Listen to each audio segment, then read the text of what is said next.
Buenas, buenas, buenas, buenas, buenas. Buenas, ¿cómo estáis, amigos? Bienvenidos a estas noticias breves que llevamos unos días sin salir. Pero bueno, ya pronto haremos más cositas. Como veis, esta semana pasada empezamos un trabajo nuevo, horarios de mañana, horarios de tarde, ahora ya de noche. Y mientras me acoplo a la noche, ya empezaremos a transmitir pues entre las 2, 1:30, 2 de la madrugada hasta las 5 aproximadamente. Y luego estaremos por las tardes. Así es que vamos a comentar un poco por encima rápidamente en estos minutos. Un mes después de que el presidente de Rusia, Vladimir Putin, anunciara en un discurso televisado el inicio de una operación militar especial en Ucrania que ha desembocado en una cruenta guerra con miles de muertos y millones de refugiados, su régimen se encuentra más aislado que nunca.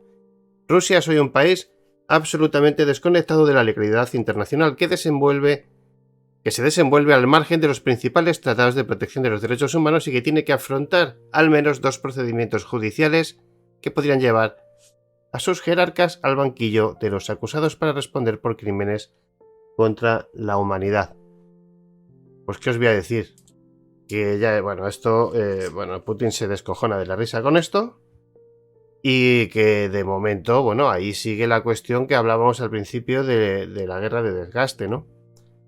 La primera investigación judicial abierta por la guerra de Ucrania es la que instruye la Fiscalía del Tribunal Penal Internacional, TPI, por genocidio, delitos de lesa humanidad y crímenes de guerra. El fiscal jefe de este organismo, Karim Khan, visitó Ucrania el pasado 16 de marzo para empezar a recoger las pruebas que podrían utilizarse en un eventual juicio y mantuvo una videoconferencia con el presidente ucraniano Volodymyr Zelensky en el que se comprometió a hacer todo lo posible para proteger a la población civil.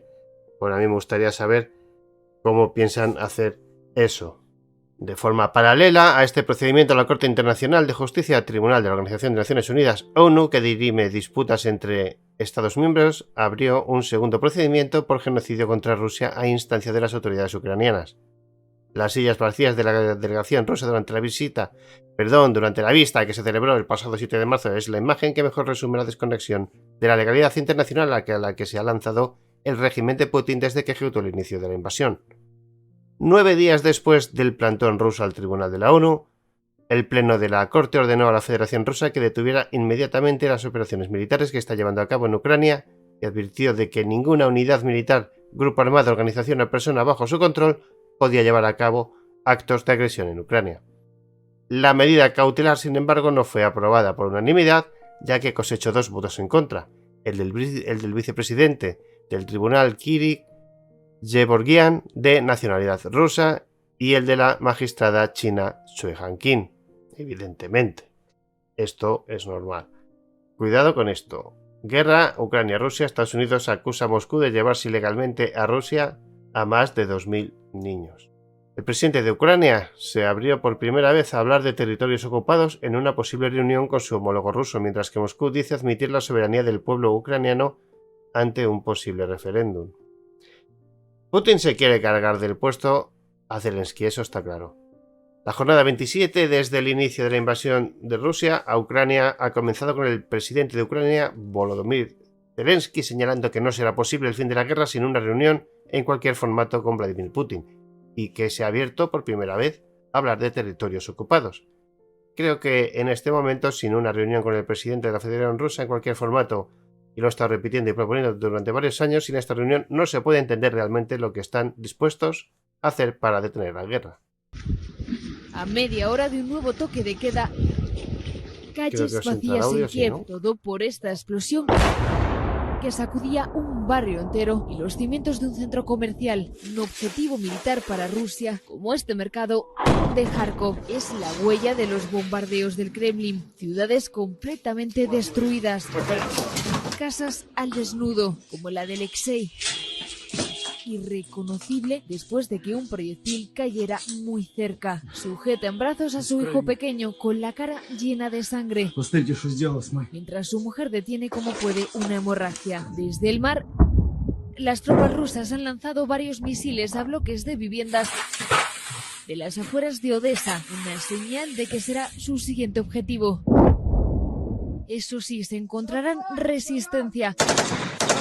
La misma de estos últimos 27 días de guerra, que para Volodymyr Zelensky solo verán el fin si negocia con Vladimir Putin. Vuelve a insistir en una reunión en cualquier formato. En la capital, que sigue siendo el principal objetivo militar y donde los bombardeos rusos son constantes, al menos 8 personas han muerto este lunes en un centro comercial tras un ataque que también destruyó 6 viviendas en el distrito de Podilsk.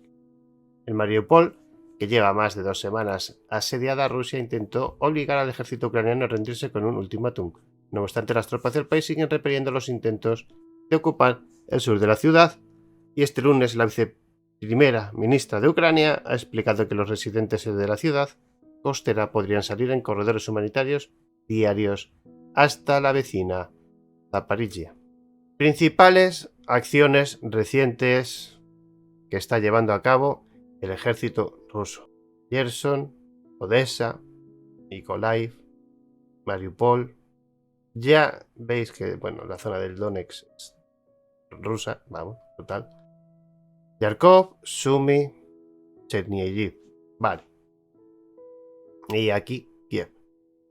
Hace 23 minutos, Rusia utilizará armas nucleares solo si su existencia se ve amenazada. El portavoz del Kremlin, Dmitry Peskov, aseguró este martes que Rusia solo utilizaría armas nucleares si su propia existencia se viera amenazada. Que se vea amenazada la existencia de Rusia, perdónenme ustedes, es del todo inaceptable. Eso no va a suceder. No ha sucedido, nunca va a suceder ahora. Más cosas. Potencias occidentales anunciarán nuevas sanciones contra Rusia. Estados Unidos y sus aliados europeos anunciarán el jueves más sanciones contra Rusia y el endurecimiento de las medidas ya adoptadas cuando el presidente Joe Biden se reúna con funcionarios en Bruselas, adelantó el asesor de seguridad nacional Jake Sullivan. Joe Biden es que este hombre es una auténtica marioneta que le va a dar un patatús cualquier día de estos cuando se levante de la cama, si es que se levanta. Hace 58 minutos, incendios en los bosques cercanos a Chernobyl. Al menos 7 incendios han sido detectados en la zona de exclusión de Chernobyl a través de imágenes de satélite tomadas por la Agencia Espacial Europea, según una declaración del Parlamento ucraniano. Kiev denuncia que el control ruso de la central nuclear abandonada dificultan los esfuerzos para controlar las llamas. Hace una hora, la Comunidad Europea explicará mañana cómo ayudará a los refugiados ucranianos. Esto es importante. Ahora a ver cómo se lo montan. La Comunidad Europea expondrá mañana sus planes para que las personas que huyen de Ucrania puedan acceder a puestos de trabajo, educación y vivienda en la Unión Europea. Según informa Reuters, casi 3,4 millones de personas, en su gran mayoría mujeres y niños, han entrado en la Unión Europea desde el inicio de la guerra. Las tropas rusas se centran en Mariupol. Aquí es que ya llevan un montón de tiempo. Vamos a ver cómo va lo de Mariupol. La ONU confirma más de 950 civiles muertos en Ucrania. Rusia se estaría preparando para secuestrar a civiles en Kherson. Las tropas rusas planean desatar un gran terror en Kherson, ciudad ocupada en el sur del país, con el secuestro de sus residentes y su traslado a territorio ruso. Así lo afirma en una carta un supuesto informante del FSB, el Servicio de Seguridad Nacional de Rusia, que ha sido filtrada al diario The Times. En los últimos días, los ciudadanos de la ciudad se han manifestado en contra de la ocupación. Si tenemos que deportar a la mitad de la ciudad, estamos preparados para ello. Pues me lo creo. Estos son capaces. ¿Qué pasa con la huelga de transportistas? Bueno, hay que decirte los transportistas que son unos campeones. Yo he sido transportista 16 años, o alguno más, pero bueno, 16, 17 años. Y la cuestión es que, como toda huelga que se precie, está saboteada desde muchas empresas, ¿no? Vamos a ver el vídeo un poquito, si no es muy largo. El paro de transporte continúa y entra en su 9º día. El anuncio del gobierno de una ayuda de 500 millones de euros para bonificar el gasóleo a partir de abril no ha calmado los ánimos. El compromiso lo ha adquirido el Ejecutivo con el Comité Nacional del Transporte por Carretera, CNTC, al que considera su único interlocutor válido y del que no forma parte la plataforma convocante del paro.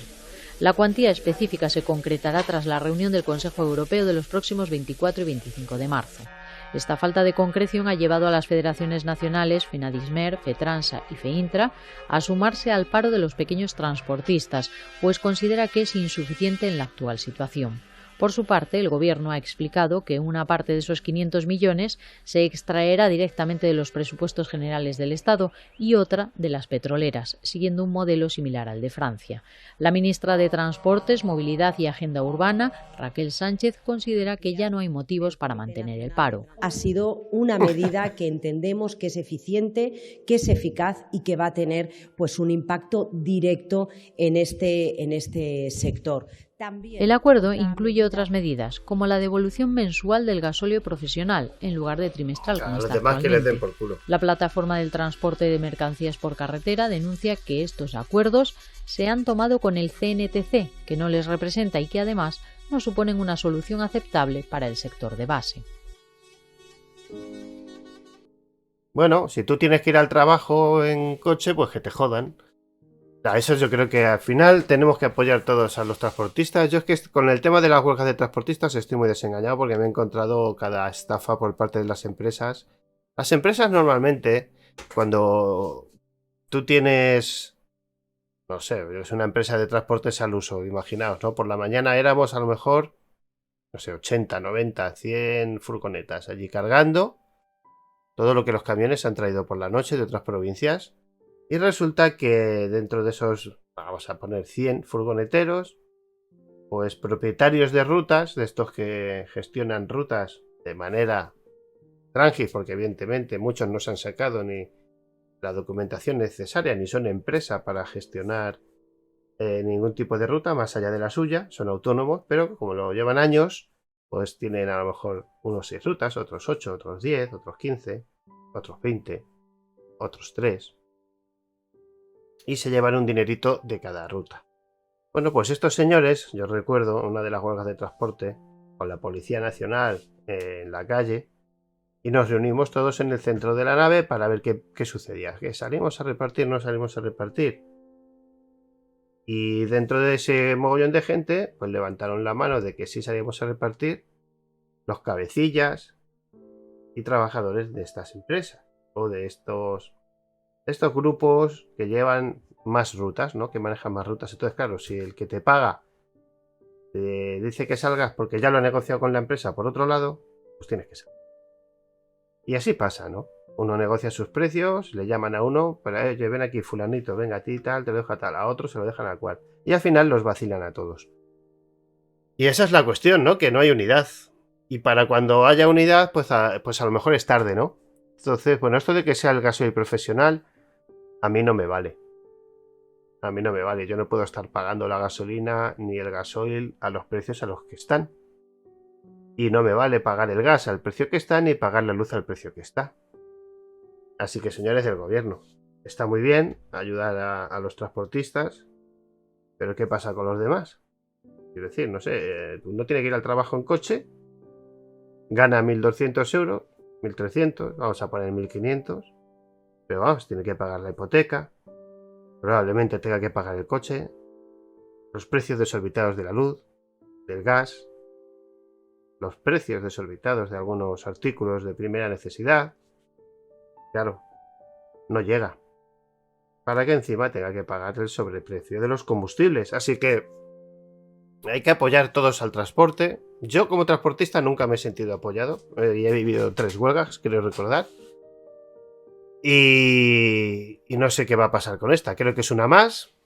Creo que se van a conseguir pocas cosas, como en todas las huelgas. Se consiguen poco y a un coste alto a largo plazo. Y ya veremos a ver. Desde luego el apoyo lo tienen que tener los transportistas porque sin transporte estamos jodidos. El problema son las grandes empresas y los manipuladores del transporte, que hay muchos. Hay muchos manipuladores del transporte. Llevan años, como os digo, en las empresas y gestionan muchísimas rutas. Gestionan a lo mejor a 10, 12, 15 autónomos. Cuando eso es ilegal. Lo que tienes que hacer, no recuerdo si se decía OT, tienes que hacer una empresa, ¿vale? Y como para montar casi una agencia de estas pequeñas que veis en los barrios, pues es lo mismo. Tienes que montar una agencia de transportes prácticamente para poder gestionar varias rutas, pero esta gente no lo hace. Llegan a acuerdos, acceden a rutas y las gestionan. Y pues a lo mejor en una furgoneta puede rondar el beneficio mensual de entre 200 y 500 euros dependiendo de la ruta, más o menos. 200, 300, 400, 500 euros. En camiones, pues es mucho más. También hay mucho más gasto, que evidentemente sufre el camionero, el autónomo, el que pone el camión. El otro que gestiona las rutas, pues aparte de que tenga él su propia ruta y a lo mejor un familiar, como siempre, pues luego las demás las tiene como sus arrendadas, ¿no? Y venga a pillar, y venga a pillar. Esas ratas son con las que hay que terminar también. Y que las empresas paguen lo que se tiene que pagar. Y punto. Y que paguen a cada uno lo suyo. Y si uno se tiene que llevar 20.000, se lleve 20.000. Hablo de camiones que tienen muchos gastos. Si no, fijaos un día cuando vayáis a una gasolinera, si coincidís con un tráiler que está echando combustible, agarrad los machos porque veréis cómo mete 1.000 y 1.000 y pico euros. Aquí tenemos el supuesto compromiso del gobierno con el tema, ¿no? El gobierno ofrece subvencionar con 500 millones el gasóleo de los transportistas, pero no para la huelga. La plataforma del transporte mantiene la protesta, a la que se suman asociaciones mayoritarias como Fenadismer. Yo Fenadismer la conozco bastante bien. Y estuve en su momento en Fenadismer. Y es cierto que, bueno, para algunas cosas te tienes que asociar. Para otras te cuesta el dinero, pero cuando tienes cierto volumen debes de estar protegido.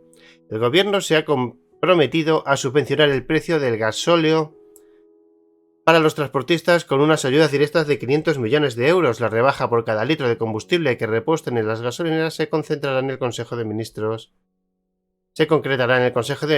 del próximo 29 de marzo. Finalmente, el Ejecutivo decidió no aplicar ninguna reducción de IVA y apostar por el modelo francés de ayudas directas. Tal y como se adelantó en el país, la propuesta no ha convencido a todo el sector, que la considera inconcreta, por lo que se mantendrán los paros. La medida se ha adoptado en la reunión que han mantenido este lunes la vicepresidenta primera del Gobierno y ministra de Asuntos Económicos, Nadia Calviño, y las ministras de Transportes y de Hacienda, Raquel Sánchez y María Jesús Montero. Fijaos, 3 ministras. Con el Comité Nacional de Transporte. No lo digo mal, lo digo bien, lo digo porque suena raro. Hacía mucho, ¿no? O nunca, ¿no? Yo creo que hayamos hablado de transportes, de Hacienda y hayan sido mujeres. Bien, me parece estupendo. Mientras hagan un buen trabajo, me da igual como si está un extraterrestre. El órgano de representación del sector en el que están integradas las principales asociaciones como CETM, sin embargo, la Plataforma para la Defensa del Transporte de Mercancías, la convocante de los paros, ha rechazado el pacto y ha anunciado que continuará con la huelga indefinida que mantiene desde el pasado día 14. Además, y tal como se adelantó en el país este domingo, algunas asociaciones representadas en las negociaciones como Fenadismer, la segunda en importancia, han criticado el acuerdo del gobierno por inconcreto y han señalado que se sumarán a los paros. Fenadismer, que integra a más de 32.000 empresas de transporte con más de 50.000 vehículos, ha rechazado el acuerdo y ha anunciado que estudiará medidas de presión en alusión a sumarse a los paros. Bla, bla, bla, bla, bla. Bueno.